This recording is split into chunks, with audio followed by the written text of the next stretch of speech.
Kesal ditagih bayar semir rambut, pengamen di Surabaya bacok pemilik salon. Seorang wanita parubaya bos salon kecantikan menjadi korban pembacokan di dalam tempat usaha salonnya, Wonocolo, Surabaya, pada pukul 18 waktu Indonesia Barat, Sabtu, tanggal 13 Juli tahun 2024. Korban berinisial MJI, 53, warga Jetiswetan, Margorejo, Wonocolo, Surabaya. Korban dibacok oleh Danang, 20, yang kesehariannya bekerja sebagai pengamen jalanan di kota Surabaya.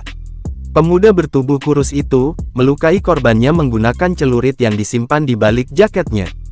Cuma butuh waktu 2 jam, anggota tim anti-bandit Polsek Wonocolo Polrestabes Surabaya berhasil menangkap pelaku. Berdasarkan hasil penyelidikan dan penyidikan kepolisian, tersangka merasa sakit hati ditagih biaya perawatan dan cat rambut, sebanyak Rp250.000. Kapolsek Wonocolo Polrestabes Surabaya Kompol M. Soleh mengatakan, tersangka nekat melukai korban karena merasa sakit hati karena ditagih korban uang biaya treatmen perawatan dan pewarnaan rambut. Tersangka tidak memiliki cukup uang untuk membayar biaya treatmen tersebut, akhirnya nekat melukai korban, lalu kabur meninggalkan lokasi.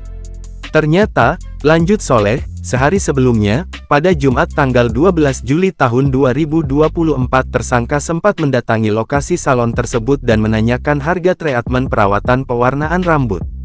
Tersangka mengira harganya sekitar Rp150.000, namun perkiraannya salah, harga treatmen tersebut senilai Rp250.000. Namun tersangka tidak memahami secara jelas penjelasan mengenai harga tersebut.